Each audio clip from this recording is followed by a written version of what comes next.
오늘의 하나님의 말씀 창세기 3장 22절에서 24절 말씀이 되겠습니다.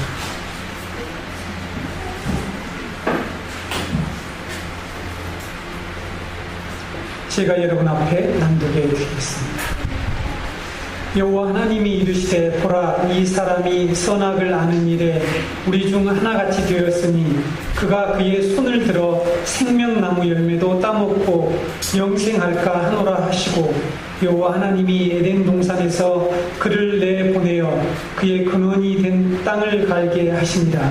이같이 하나님이 그 사람을 쫓아내시고 에덴 동산 동쪽에 그룹들과 두루 도는 불칼을 두어 생명나무의 길을 지키게 하십니다. 아멘. 우리는 지금까지 창세기 3장에서 타락이 미친 결과에 대해서 살펴보았습니다. 지난 시간에는 우리가 하나님의 에덴 성소에서 제사장으로, 또한 하나님을 대리해서 온 우주 만물을 다스리는 그 왕적 지위를 가지고 있었던 우리 인간이, 아담과 하와가 오히려 심판의 자리로 내려가게 된 것에 대해서 타락의 결과를 말씀을 드렸습니다. 오늘 타락이 미친 이 영향과 비극적 결과에 대한 창세기 3장 말씀의 이 마지막으로 우리가 함께 살펴보는 시간을 갖도록 하겠습니다. 오늘 본문은 범죄한 인간에게 심판자가 되셔서 최종적으로 이제 판결을 내리고 에덴 동산에서 추방하는 내용이 오늘 본문의 내용이죠. 하나님께서 첫 번째 아담에게 내리신 이 심판의 내용, 이것이 어떤 의미를 가지고 있는지, 그리고 두 번째 아담인 그리스도께서 어떻게 인류에게 내려진 이 심판을 제거하시고 우리를 구원하셨는지에 대해서 우리가 함께 살펴보면서 복음을 듣는 시간을 갖도록 하겠습니다. 본문 22절을 보게 되면 하나님께서 사람이 선악을 아는 일에 하나님과 같이 된 것과 그런 인간이 생명나무의 열매를 따먹고 영생할 것을 우려하시는 그런 말씀이 22절에 나오죠. 우리가 언뜻 보기에는 인간이 선악을 아는 것은 좋은 일이 아닌가 하고 반문해 볼 수가 있습니다. 그렇죠. 선악을, 교육의 목표가 뭐죠?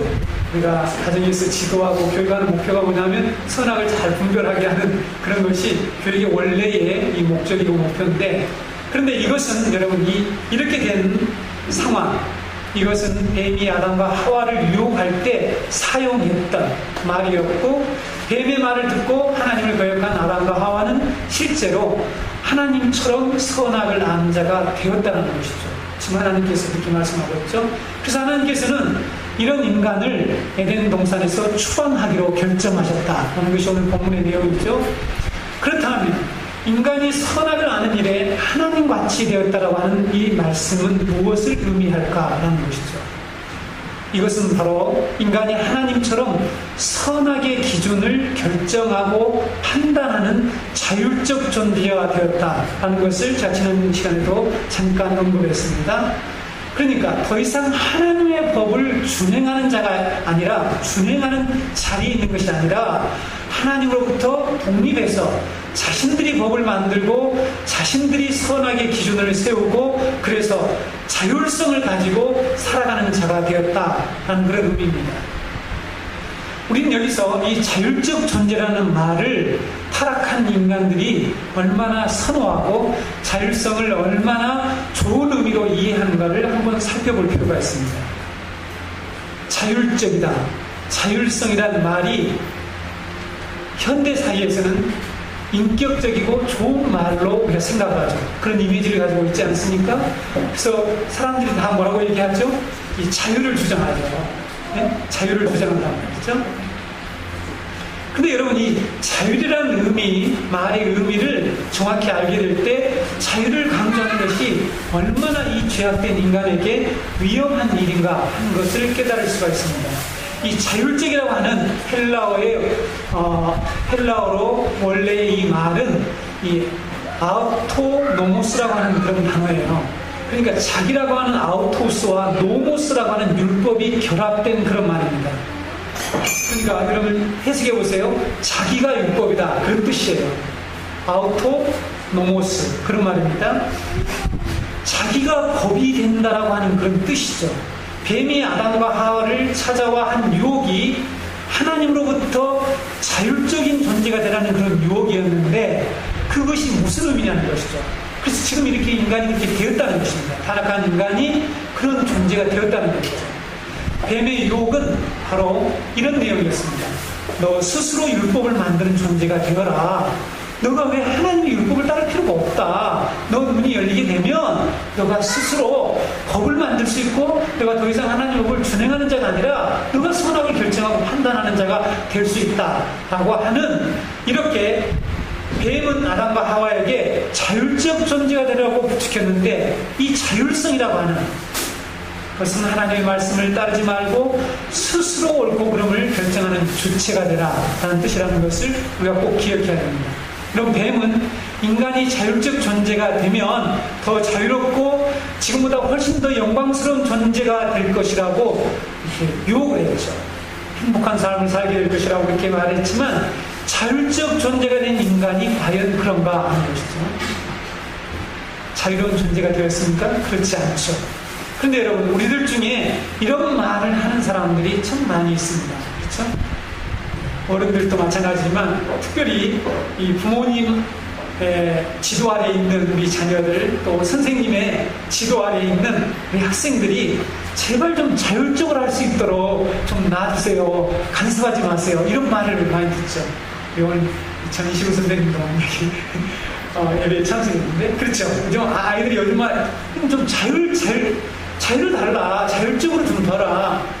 나이가 먹게 되면 이제 나도 나이 먹었다. 이렇게 이제 나이까지 거들먹거리면서 자율성을 주장하게 됩니다.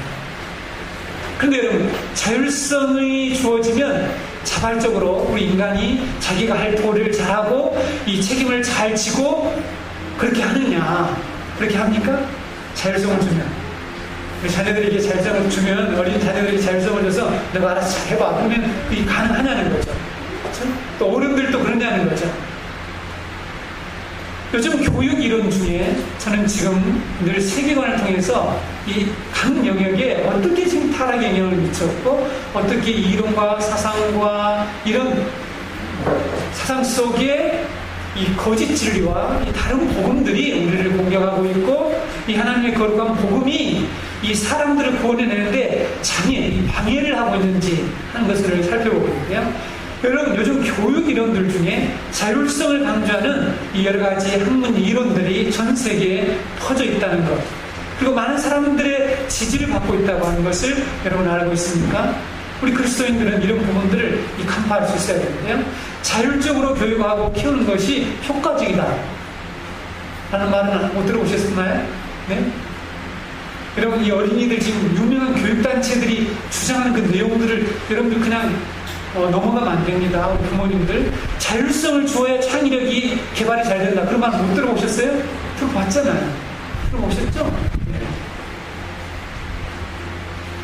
이렇게 주장하는 학자들과 그런 확신을 가진 사람들이 너무 많아요. 근데 여러분들 그렇게 생각하시죠? 제가 종종 구성주의, 요즘 구성주의 이론으로 많은 교사들이 하겠다는 얘기를 제가 종종 하고 있는데, 이 전 세계 지금 교육 이론들과 교육 방법들이 이 자율성을 강조하는 교육으로 나아가고 있어요. 답이 없어요. 학생들이 얘기하는 것은 너가 얘기해봐. 아주 좋은 얘기야. 다 맞대요. 그럼 도대체 기준이 어디 있으면 법이 어디가 있냐는 거죠. 진리가 어디가 있느냐는 거죠. 근데 그렇게 이제 교육하는 것이 좋은 교육 방법이라는 그런 이론들이 지금 우리 주위에 퍼져 있다는 것입니다. 근데 여러분, 타락한 우리 인간은 죄성을 가지고 있기 때문에 우리는 어리석죠. 우리는 도덕적으로 불필요한 존재입니다. 이런 성경의 가르침이 분명히 있음에도 불구하고 인간의 자율성을 주장하는 이런 반성경적인 이론을 받아들여서 자율적으로 자녀를 양육하고 가르치고 지도하겠다라고 하는 그런 신자들이 있다는 것이 참으로 안타깝습니다. 그렇죠? 근데 여러분, 타락의 본질, 이 타락이 미친 영향, 타락한 인간이 어떤 존재인가를 모르면 우리는 그런 것들을 받아들이게 돼요. 인간은 자율성을 주면 법이 없는 존재라는 게 자기가 법이 되어서 살아가려고 한다니까요. 타락한 속성을 더 극대화시키는 것이 자율성이라는 말입니다. 단어가 그래요. 말 자체가 아우토노모스, 그래서 여러분, 저희 가정사역을 할 때 종종 강의를 합니다. 지금 오늘 우리 체벌이 교육적이냐 비교육적이냐 하는 걸로 인해서 국가가 정책을 결정하는데 엄청 어려움을 겪고 있잖아요. 선생님들은 한번 아시죠? 네, 우리 전 현직에 있는 전 선생님 뒤에도 과거에 선생님을 하셨던 분들이 계신데, 체벌을 안 하면 학생들이 제대로 되느냐는 거죠. 체벌하기 어렵죠. 성경은 체벌을 하라고 말씀하고 있다는 거예요. 분명하게. 왜 그러는데 아이메시지니 무슨, 제가 그 얘기하면 그 관련된 분들이 많기 때문에 종종 제가 주위에서 언급을 하지만, 지금 우리 주위에 부모교육, 효과적인 부모교육, 여러분 우리 전주에서 아주 엄청난 그 인기를 끌고 많은 사람들이 참여했던 그리스도인들조차도 저 잘 알고 있습니다. 저는 그 책을 보았습니다. 집에 있죠. 네. 그 내용들이 자율성을 강조하는데 성경과 위반되고 있다는 거죠. 잠언 29장 15절에 채찍과 꾸지람이 지혜를 주거늘 임의로 행하게 버려둔 자식은 어미를 욕되게 하느니라. 자녀들을 체벌하라. 죽지 않을 것이다. 종말을 자신 때려라. 그래야만이 그들에게 있는 이 어리석은 것이 쫓겨나간대요. 나간대요. 내버려두면 안 된대요. 현대 부모들을 어떻게 합니까? 내버려두는 거야. 자율성을 자율성을 주면 그들이 창의력이 좋아진다는, 상상력이 좋아진다는. 여러분, 이게 학문을 통해서 우리에게 올 때는 우리들은 그것을 반박할 만한 그런 이론과 그게 없으면 그대로 그것을 쏙, 마치 아담과 하와가 뱀의 말을 듣고 선악과의 열매를 딱 따먹듯이 그것을 쏙 먹고 말아요. 진리를 모르는 사람들이, 무지한 자들이 이렇게 자율성을 강조하고 있습니다. 예수님이 말씀하신 탕자의 비유, 타락한 인간이 요구하는 것이 무엇인지를 그대로 보여주는 그런 내용 비유입니다. 탕자의 비유 잘 아시죠? 우리가 잘 아는 이 탕자의 비유에서 작은 아들이 아버지께 요구하는 것이 무엇입니까? 잘 아시다시피 나에게 돌아올 몫을 달라, 이거예요. 그렇죠? 몫을 달라 그랬잖아요. 그래서 이 몫을 가지고 먼 나라로 가잖아요. 이것이 무슨 의미입니까? 자신으로 하여금 이제 자율적 좀 존재가 되게 해달라는 거 아닙니까? 자율성을 달라, 자율적 존재가 되게 해달라. 더 이상 아버지 통제 아래서 살지 않겠다. 아버지 풍요로움이 뭐이고 그 필요 없어. 난 좀 자율적 존재가 되고 싶어. 이게 지금 타락한 속성을 보여주는 거예요. 타락한 인간의 모습을 보여준단 말이에요. 그래서 자기 몫의 재산을 가지고 먼 나라로 가서 살아봤는데 어떤 결과가 도래했습니까? 비참했잖아요. 비극. 그렇죠? 네. 유대인들이 가장 혐오하는 그 동물의 사료를 먹었다는 거 아닙니까? 먹고 사는 거예요.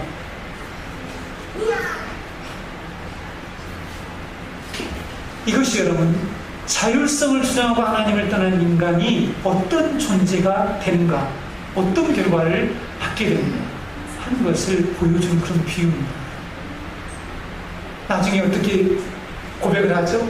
내 아버지 집에는 풍요로움이 있는데, 지난주에 얘기했죠? 지난주에 타락의 결과의 두 번째 원래는 살롬이 붕괴됐다고 그랬죠? 살롬은 풍요를 얘기하는 거죠, 원래. 그렇죠?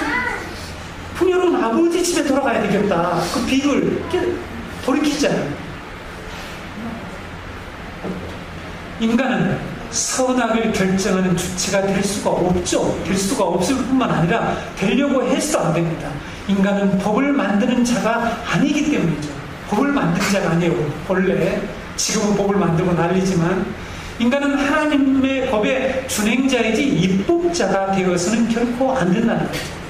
그래서 야고보서 4장 11절에서 야고보 사도가 우리가 다른 사람들을 비방하거나 판단하게 되면 율법을 판단한 자가 되고, 더 나아가서 율법을 준행하는 자가 아니라 율법의 입법자가 된다. 그런 일을 해서는 안 된다. 이런 말씀을 하시는 거죠.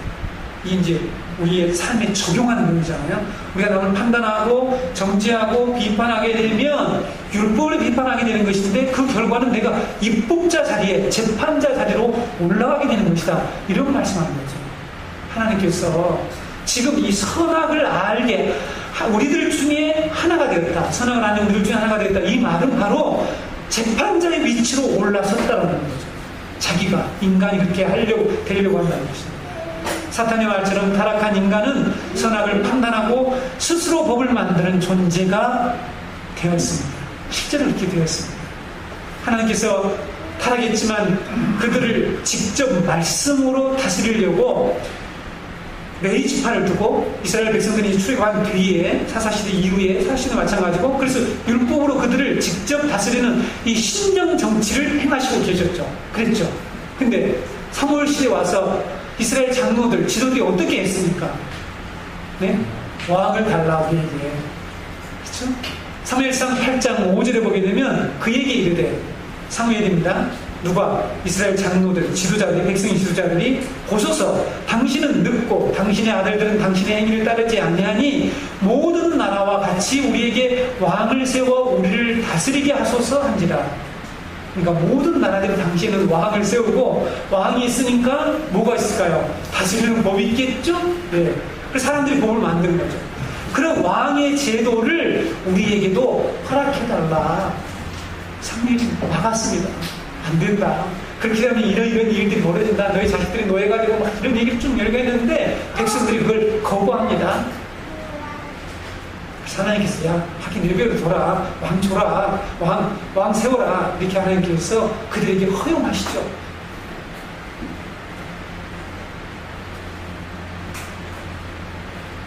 그들이 왕이 생기니까 행복했습니까? 다른 나라보다 잘 살았습니까? 그들은 하나님을 배반하는 이 왕들은 하나님을 배반하는 우상을 두려웠고 우상을 숭배하고 그래서 백성들을 파탄으로 이끌고 하나님의 심판의 자리로 이끌어가는 데에 역할을 하는 거예요. 지도자. 우리가 살고 있는 이 세상의 비극이 무엇입니까? 많죠. 비극이 참 많은데 오늘 제가 여러분들에게 이 말씀과 관련해서 여러분들에게 한번 말씀을 드릴 테니까 잘 들어보세요. 범법자들이 입법자가 되고 있다는 사실이에요. 이 시대의 가장 비극이 뭐라고요? 네, 잘 생각해 보세요. 네, 신문이 아주 떠오를 겁니다. 요즘 우리 사이에서 벌어지고 있는 내용들이 영상처럼 여러분들에게 흘러갈 것입니다. 법을 어긴 자들이 법을 만들고 있다는 사실이에요. 맞죠? 범법자들이 입법기관에 앉아서 자기들에게 유리한 대로 법을 만들고 자기들에게 뇌물 준 사람들이나 그런 기관이나 회사들이 법에 걸리지 않도록 교묘하게 법을 제정하고 있어요. 여러분 경제에 관한 법들 저는 그쪽에 전문가 아닙니다만은 제가 이게 라디오를 들으면서 보니까 그러니까 이 대기업들은 빠져나가게 만들고 한 이런 아주 악법들을 만드는 거예요. 이 범법자들이 위법자들 이게 비극이에요. 그래서 이 세상에서 우리는 페어플레이를 할 수가 없어. 서로 너무 악법을 이렇게 올려놓고 살아가라고 하니까 우리처럼 약자고 힘없고 이런 사람들은 페어플레이를 하면 살아갈 수가 없어요. 공의가 실현될 수가 없는 거 이것이 비극이지 않습니까? 반드시 제정돼야 할 법이 국회에서 계류되고 있어요. 계류되고 많잖아요. 듣지 않았습니까? 왜 그래요?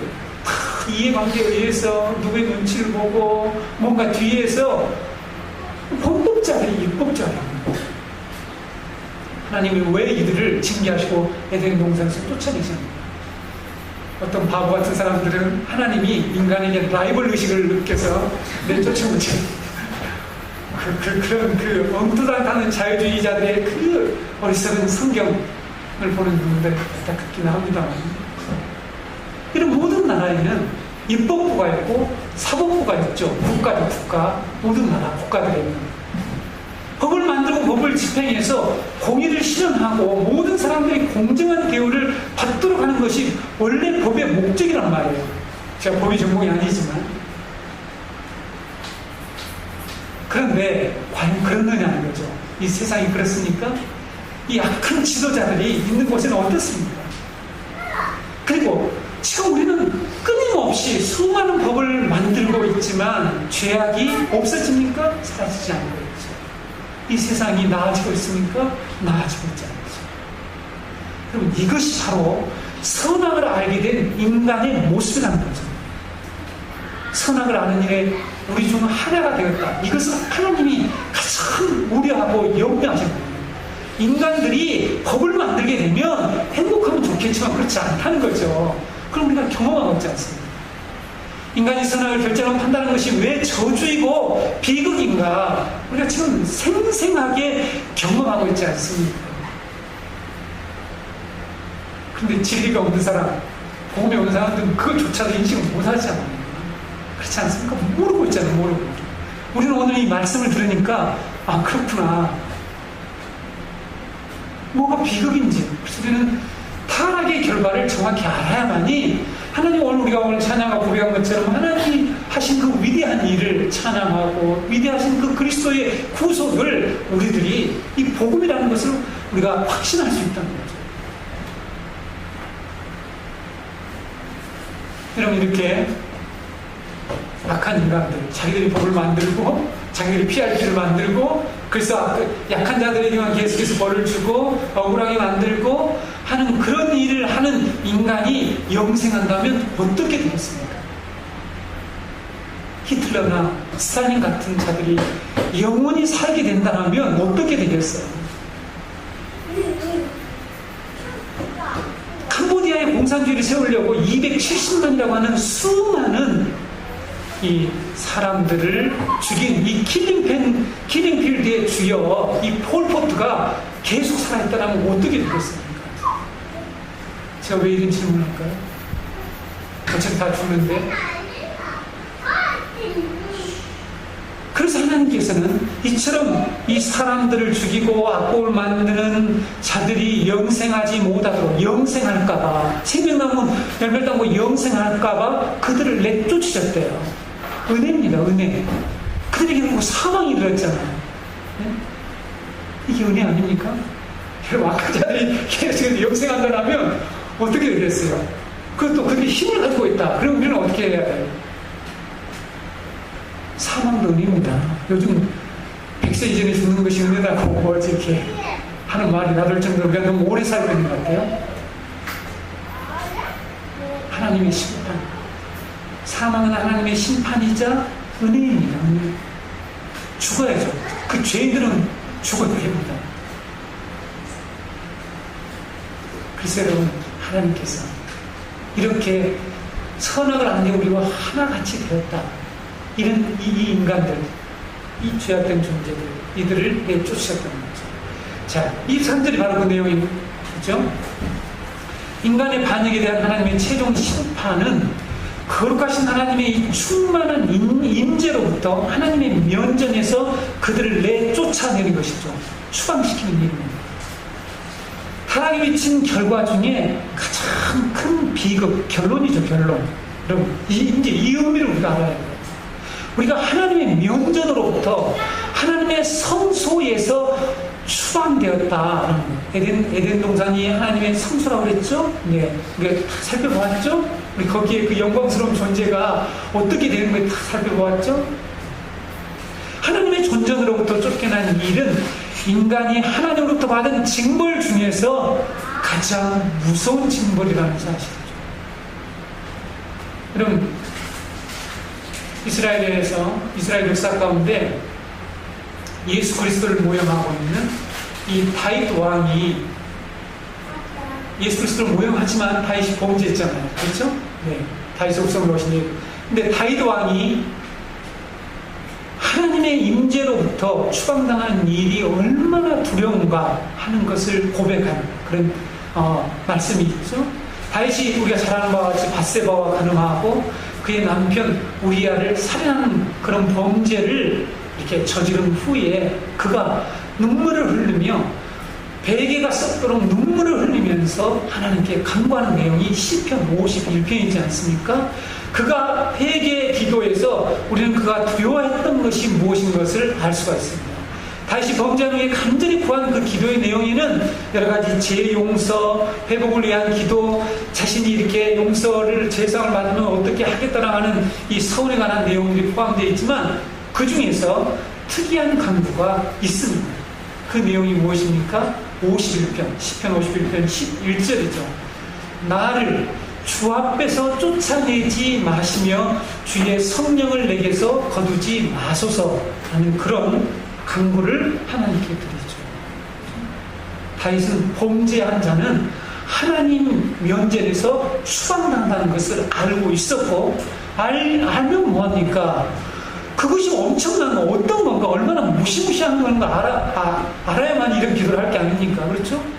그게 얼마나 두려운 일인가, 그것이 자기에게 미치는 영향이 뭔가 하는 것을 너무나 잘 알기 때문에 그는 이런 기도를 하지 않았겠습니까? 우리 인간들이 범죄하는 일을 심각하게 생각하지 않고 두려워하지 않는 이유가 뭘까요? 네? 범죄했음에도 불구하고 정말 이렇게 철저하게 하나님 앞에 회개하지 않는 이유가 뭘까요? 이 하나님 면전에서 쫓겨난다는 것이 뭔지를 모르는 거예요. 모르는 거죠. 너무 많은 사람 모르잖아요.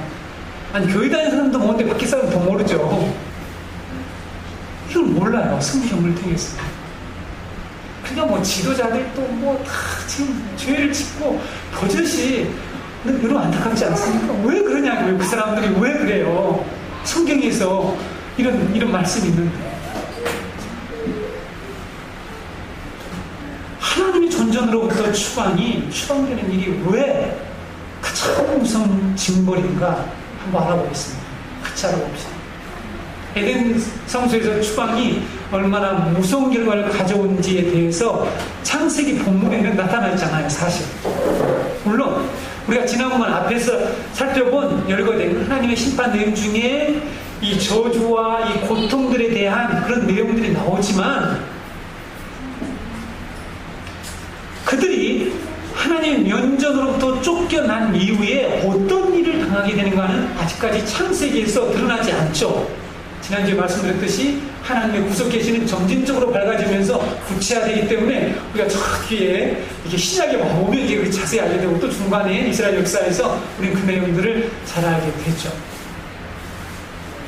그런데 여러분, 하나님 면전에서 성소에서 추방되는 일이 어떤 픽을 가져온지 이스라엘 역사를 통해서 우리는 그 내용을 구체적으로 알 수 있다는 사실입니다. 이스라엘이 하나님께 불순종하고 배교할 때에 그들은 하나님의 약속의 땅에서, 하나님의 성전이 있는 가나안에서 추방을 당하죠. 그렇죠? 똑같습니다. 여러분, 에덴 동산에 추방당하는 똑같은 그런 방식이고 원리죠. 추방당해서 어떻게 됩니까? 그 다음에 어떻게 되죠? 이방의 포로가 되는 것이죠. 그래서 그들은 그때부터 어떤 일이 벌어집니까? 성전도 소유할 수 없고, 이방 나라에서 노예로 살아갈 뿐만 아니라 다른 신을 섬기라고 하는 그런 어떤 압제를 받아야 되고, 그렇죠. 열왕기하 17장 22절에서 23절까지를 제가 읽어드릴게요. 한번 여러분 자세히 들어보세요. 열왕기하 17장 12절부터입니다. 또한 주께서 그들에게 하지 말라고 하신 우상 숭배를 하였다. 표준 3번입니다. 그런데도 주께서는 이스라엘과 유다의 여러 예언자와 선견자를 보내어 충고하셨다. 너희는 너희의 그 악한 길에서부터 돌아서서 내가 너희 조상에게 명하고 또 나의 종 예언자들을 시켜 내가 너희에게 준 그 모든 율법에 따라 나의 명령과 나의 율례를 지켜라. 그러나 그들은 끝내 듣지 아니하고 주님이신 그들의 하나님께 신실하지 못하였던 그들의 조상들처럼 그들은 완고하였다. 그리고 주의 율례와 주께서 그들의 조상과 세우신 언약과 그들에게 주신 경고의 말씀을 거절하고 헛된 것을 따라가며 그 헛된 것에 미혹되었으며 주께서 본받지 말라고 명하신 이웃 나라들을 본받았다. 또 그들은 주님이신 그들의 하나님께서 주신 그 모든 명을 내버리고 새를 녹여 구워 두 송아지 형상을 만들었으며 아세라 목상을 만들어 세우고 하늘의 별들에게 절하며 바알을 섬겼다. 그들은 또한 자기들의 자녀들을 불살라 제물을 바치는 일도 하였다. 그리고 복술도 하고 주문도 외우며 주께서 보시기에 악한 일을 함으로써 주께서 진노하시게 하였다. 18절입니다. 그러므로 주께서는 이스라엘에게 크게 진노하셨고 그들을 그 면전에서 내쫓으시니 남은 것은 유다 지파뿐이었다. 그러나 유다 또한 그들의 주님이신 하나님의 명령을 잘 지키지 아니하고 이스라엘 사람들이 만든 규례를 그대로 따랐다. 20절입니다. 그리하여 주께서는 이스라엘의 모든 자손을 내쫓으시고 그들을 징계하여 침략자들의 손에 넘겨주셔서 마침내는 주의 면전에서 내쫓기까지 하셨다. 23절로 넘어갑니다. 마침내 주께서는 그 종 예언자들을 보내어 경고하신 대로 이스라엘을 그 면전에서 내쫓으셨다.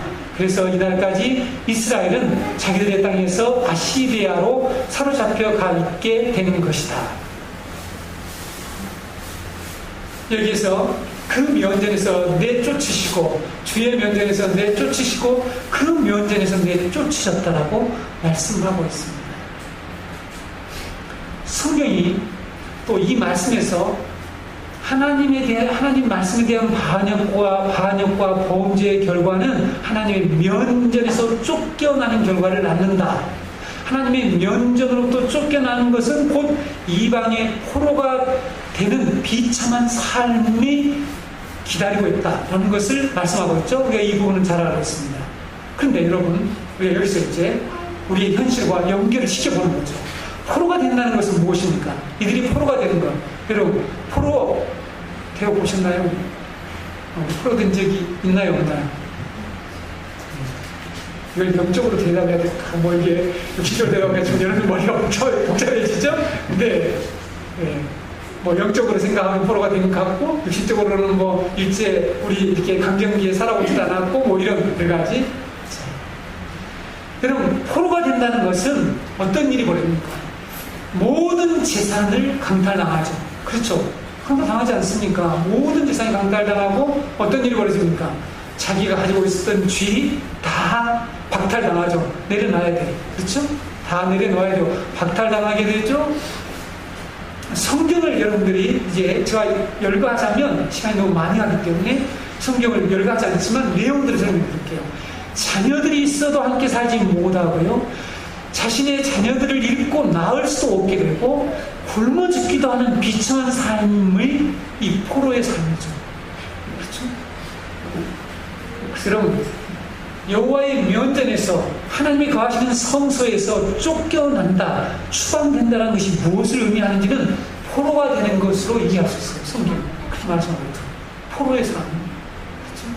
그러니까 가끔 영화를 보게 되면 영화나 우리가 이 뉴스를 보게 되면 그 포로된 자들의 그 비참한 삶, 그렇죠? 어떤 것인지를 우리가 간접적으로 알고 있습니다. 하나님이 임재하시고 특별히 보호하시는 이 성소로부터 추방된 인간은 더 이상 하나님의 선하신 보호를 받을 수가 없게 된과 동시에 그때부터 그들은 포로 생활을 하게 된다는 거 성경이 말씀합니다. 하나님께서 이스라엘 백성들에게 너희가 내 말을 어기고 다른 신을 섬기면 약속의 땅으로부터 가나안 족속들을 쫓아낸 것처럼 너희들도 내 앞에서 쫓아내고 포로 잡히게 하겠다라고 경고의 말씀을 하셨지만 이스라엘 백성이 그걸 거절했다고 그러잖아요. 이 복음은 항상 심판과 이 소망, 약속을 동시에 심판과 은혜를 동시에 선포하는 게 복음입니다. 그렇죠?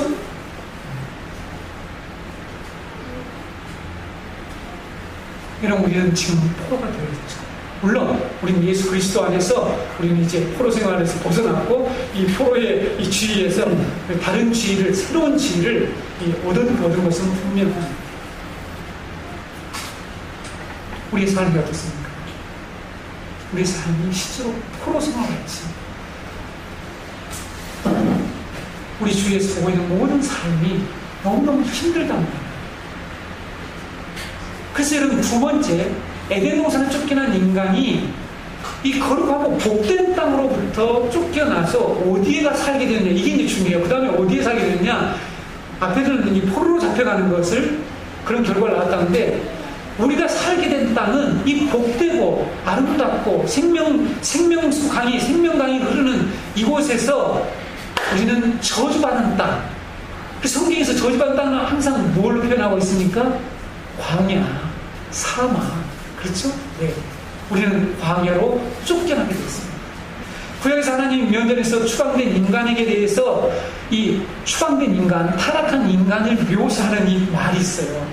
우리를 뭐라고 얘기하고 있습니까? 유리한 자, 방랑자입니다. 방랑자, 유리한 자. 그 다음에 뭐예요? 나그네. 그렇죠? 그 다음에 또 거류민. 그렇죠? 이건 객이라는 뜻이죠. 다 같은 말이지 않습니까? 네. 이 거류민, 나그네, 유리한 자라는 말을 사용하라고 했어요. 성경은 에덴에 반대되는 곳을 광야라고 말씀하고 있습니다. 우리 인간이 에덴 동산에서 쫓겨나서 이제 우리는 물이 없고 먹을 양식이 없는 이 가란 곳인 광야로 쫓겨나서 거기서 유리방황하면서 살아가는 거예요. 그럼 왜 하나님이 하고 많은 그 인류 중에 그 유대인들을 선택했을까? 여러 가지 의견이 있습니다. 그러나 성경적으로 볼 때 여러분 유대 지역이 얼마나 적과 꿀이 흐르지 않는다는 거 알고 계시죠? 적과 꿀이 흐르지 않아요. 전부 사막이요. 황량 광야예요. 그 광야의 백성들을 선택해가지고 다시 애굽에 데리고 갔다가 애굽에서부터 또 광야 체험을 엄청나게 시켜서 하는 이 모든 게 뭐예요? 타락한 우리 인간의 이 모습으로 그 실상을 우리들에게 계속 보여주는 거예요. 신명기 28장, 여러분 우리가 좋아하기도 하는 그런 장이기도 한데 28장은 하나님의 말씀을 지키는 자와 하나님의 말씀을 지키지 않는 자가 받을 지키는 자가 받을 복과 지키지 않는 자가 받을 그 재앙과 저주에 대한 내용들이 있습니다. 그렇죠? 그래서 이 여호와 하나님 말씀 삼가 듣고 모든 명령을 지켜 행하는 자들이 받을 복이 열거되어 있는데 그 모든 내용들은 제가 여기서 열거하지 않겠습니다. 들어가도 복을 받고 막 우리 듣기에 막 너무 막 이렇게 좋은 말씀 그 말씀 안 할 텐데 그게 뭐예요? 그 내용이 요약하면 뭐예요? 에덴의 삶을 얘기하는 거예요. 에덴의 삶을 에덴의 삶을 얘기하는 거예요. 에덴에서는 실제로 그런 삶을 사는 거예요. 일한 대로 먹을 수 있었고 그렇단 말이죠. 근데 우리는 그 뒤에 그냥 뼈 빠지게 고생해야지 먹을 수 있고 그렇죠? 이것이 여러분 바로 전반부에 나오는 하나님 명령을 행한 자 지키는 자가 받을 그 복은 에덴의 삶이다. 이것을 얘기한다면 그 반대로요. 여호와의 말씀을 순종하지 않을 때 임하게 될 저주의 내용들을 보게 되면 비극적입니다. 28장 일부분만 소개할게요. 신명기 28장 65절에서 67절. 네.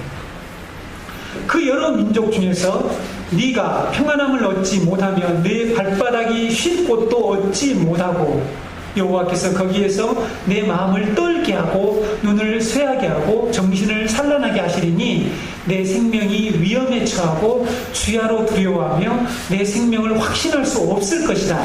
내 마음의 두려움과 눈이 보는 것으로 말미암아 아침에는 이르기를 아하 저녁이 되었으면 좋겠다 할 것이요 저녁에는 이르기를 아하 아침이 되었으면 좋겠다 하리라.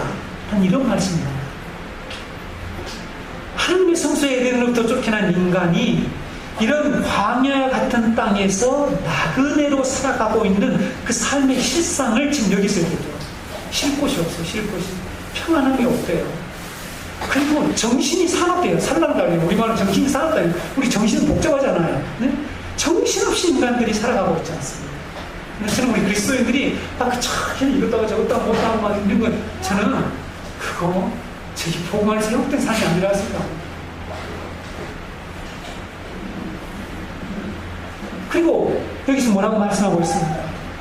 평안함과 안정함이 없고 안식이 없고 항상 위험에 노출되어 있고 생명을 확신할 수 없고 두려움의 지배를 받는 하루하루를 살면서 또 다른 날을 추구해보지만 그날이 그날이고 우리에게는 계속해서 이 방랑자의 삶 이 광야의 삶을 여기서 소개하고 있는 것이죠. 그래서 여러분 주님이 예수님이 이 땅에 성육신하셔서 이제 공생애를 시작하실 때 맨 먼저 어디를 나가셨나요? 네? 어디를 나가셨어요? 광야에 나가시잖아요. 광야에. 왜 광야를 나가십니까? 왜 세례 요한이 광야에 나가서 멀쩡하게 사람도 없는 광야에 나가서 회개하라 천국에 갖고 왔다고 외치며 왜 예수님이 광야에 가서 첫 번째 아담이 실패한 그 시험을 다 고스란히 받고 거기서 승리하시고 우리를 구원하셨나요? 그럼 우리는 이 광야에 살고 있는 존재입니다. 우리는 이 쫓겨난 곳이 광야입니다. 그래서 여러분, 복음은 정확하게 일치하고 있죠.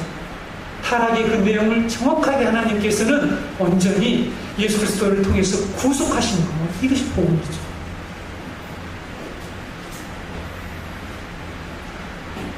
이제 우리가 마지막으로 금지된 생명나무의 길을 대해서 함께 살펴보겠습니다. 범죄한 아담에 대한 하나님의 최종적인 심판 행위인지, 그게 무엇입니까? 타락한 인간, 범죄한 인간에게 생명나무에 접근하지 못하도록 하시는 그런 일을 하셨죠. 본문 24절에 하나님께서는 아담과 하와를 쫓아내신 후에 어떤 조치를 취하셨습니까? 생명나무로 나가는 길에다가 그릇과 불칼로 지키도록 했습니다. 그래서 더 이상 범죄한 사람들이 그로 들어오지 못하도록. 여러분, 이것은 무엇을 함축하고 있을까요? 이렇게 한 하나님의 행위 속에는 어떤 내용이 들어있지 않습니다. 이런 내용이 들어있습니다. 인간이 하나님이 거하시는 이 성소, 생명나무로 돌아오기 위해서는 반드시 굴욕과 하나님의 심판의 불칼을 통과해야 한다는 사실을 이 속에, 하나님 하신 행위 속에 포함되어 있죠. 그렇죠? 들어오려면 통과해야 된다. 누구도 이것을 통과하지 않고서는 들어올 수 없음을 우리는 이 하나님 행하신 행위 속에 들어있다는 걸 알 수가 있습니다. 여러분, 그룹은 우리가 잘 알고 있는 것처럼 천사들을 의미하고 있고, 이 그룹들이 나중에 선막에서 속죄소 위에서 이 그룹으로 나타나는 것을 우리가 지난번에 살펴보았죠. 그런데 여러분, 이 불칼은 무엇을 의미하는 걸까요? 불칼. 예전에 우리가 화영검이라고 했죠. 화영검. 이사야 66장 15절로 16절을 제가 여러분에게 읽어드리겠습니다. 보라, 여호와께서 불에 둘러싸여 강림하시리니 그의 수레들은 해오리 바람 같으리로다. 그가 혁혁한 위세로 노여움을 나타내시며 맹렬한 화염으로 책망하실 것이라. 여호와께서 불과 칼로 모든 혈육에게 심판을 베푸신즉 여호와께서 죽임을 당할 자가 많으리라. 여호와께 죽임을 당할 자가 많으리라. 라는 이런 말씀이 기록되어 있습니다. 여러분, 이 말씀처럼 성경에서 불과 칼은 심판과 죽음을 말하고 있죠. 하나님의 심판을 말씀하고 있습니다. 저주를 상징하고 있는 그런 내용이죠. 우리가 불과 칼을 또 어디에서 보게 됩니까? 여러분, 불과 칼을 어디에서 보는지 여러분, 성경을 읽은 것을 잘 기억을 하셔야 됩니다. 이 불과 칼이 동시에 나오는 데가 또 어디가 있죠? 잠시 여러분의 생각을 좀 이렇게 회전시켜보세요.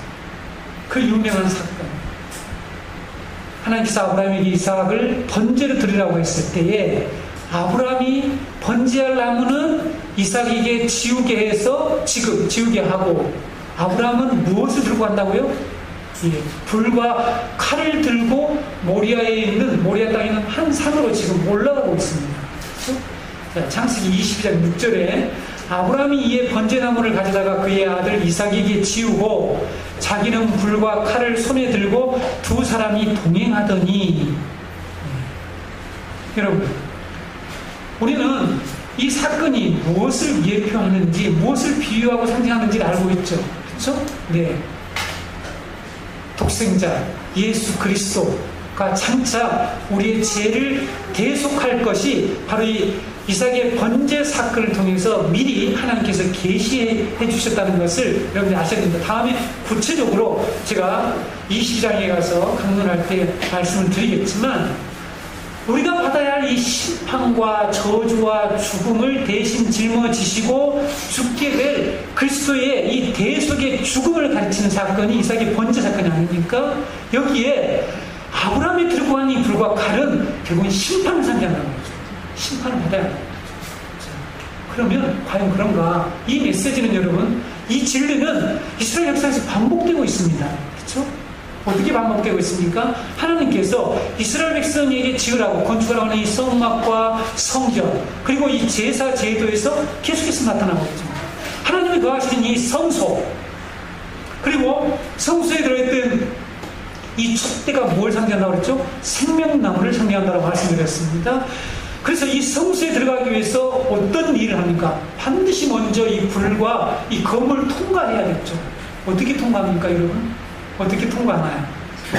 상상을 하면서 우리가 이 말씀을 동일한 말씀이지만 이 구속사적인 정책인 진리에서 보게 되면 그 말씀들이 잘 이해가 됐죠? 자, 죄인이 성소로 나가기 위해서는 제물을 가져와서 칼로 어떻게 해요? 그들을 심판을 해요. 그리고 그 다음에 불로 어떻게 해요? 태워. 화형검으로 태워. 이게 화형검이죠. 그렇죠? 성소 앞에 있는 제단에서 죄인의 제물이 칼에 의해서 죽임을 당하고 죽임당하죠. 그 다음에 불에 타서 심판을 대신 받는 거예요. 근데 이것을 누가 했습니까? 예수님. 예수 그리스도가 바로 우리의 제물이 되셨고 심판을 받으신 거 아닙니까? 범죄한 우리 인간이 하나님의 성소와 생명나무가 있는 곳으로 다시 나아가기 위해서는 하나님의 심판과 저주와 죽음을 통과해야 하는데 우리는 어떻게 해요? 그게 심판하면 다 죽게 되죠. 그런데 예수님께서 오셔서 우리가 받아야 할 심판과 저주와 이 죽음의 십자가를 지시고 생명나무로 나아가는 길을 열어주셨다. 이게 복음이란 말이에요. 그래서 여러분, 우리가 잘 아는 요한복음 14장 6절에 예수께서 이르시되 내가 곧 길이요 진리요 생명이니 나로 말미암지 않고는 아버지께로 올 자가 없느니라. 예수님 무슨 뭐 도 닦은 다른 종교에서 뭐 성문답 얘기하는 줄로 사람들이 이걸 자꾸 그런 식으로 뭐 내가 길이요 진리요 생명이라는 말씀을 그냥 밑도 끝도 없이 문맥도 없이 해석하려면 그건 엉터리란 말이에요. 그렇죠? 이상한 도로 풀잖아요. 그런 사람 있잖아요. 가끔마다 뭐 길이랑 뭐 그게 아니라 우리에게 다시 에덴 성소에 있는 길로 나가게 해주셨다는 거죠. 그 생명나무의 길을 열어주신 분이다라는 것을 말씀하고 있다는 거죠.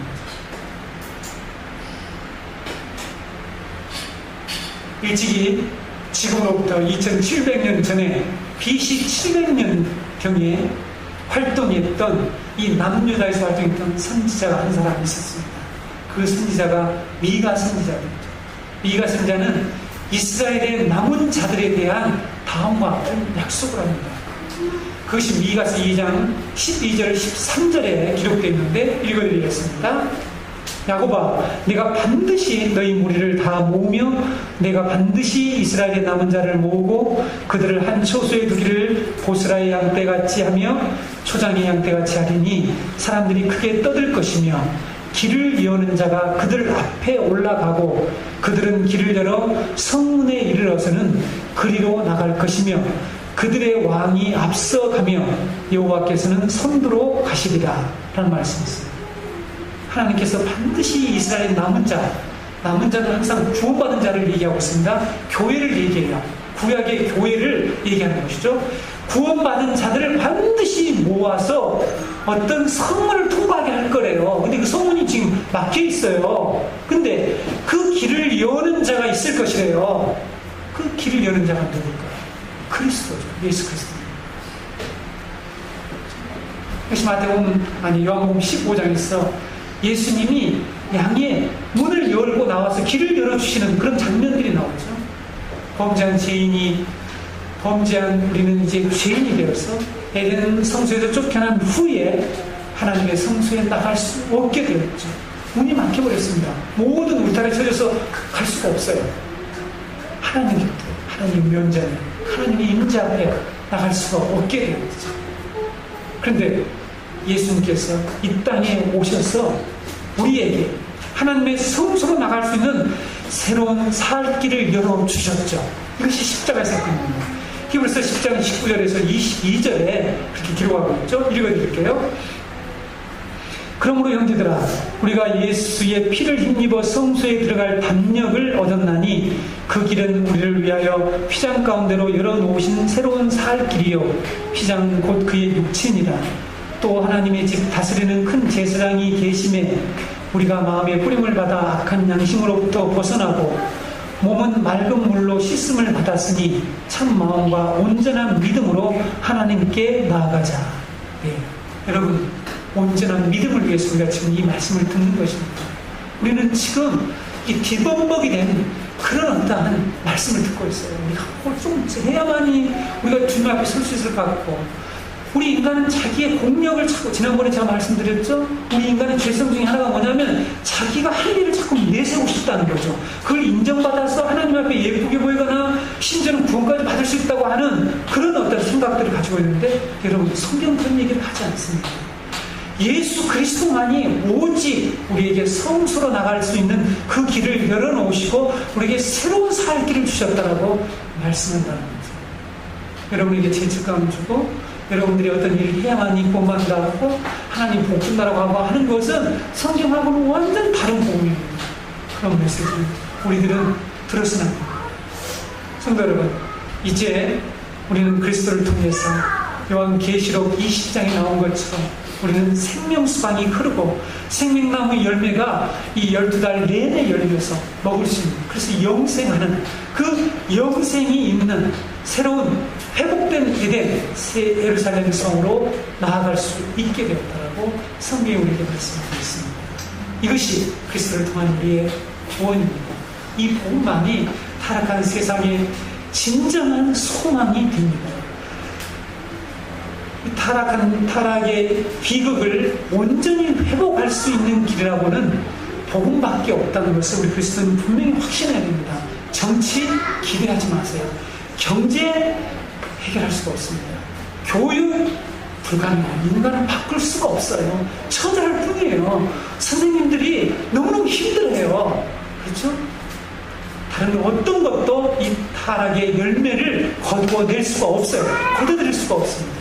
오직 복음만이 이 타락한 세상을 구원하고 회복할 수 있다고 하는 이 굳건한 믿음, 온전한 믿음을 가지고 광야 같은 이 세상, 그렇죠? 우리는 지금 광야에 살고 있잖아요. 에덴에서 쫓겨나서 이 광야 같은 세상에서 우리는 이제 하늘 나그네로 살아가는 거죠. 우리는 이제 세상에 하늘로 가는 게 아니라 그 사람이 갈 길을 모르고 유리 방황하지만 우리는 하늘 향해서 목적지는 알고 살아가고 있는 나그네라고 하는 그런 믿음을 가지고 살아가는 여러분들이 되시기를 바랍니다. 네, 우리 오늘 말씀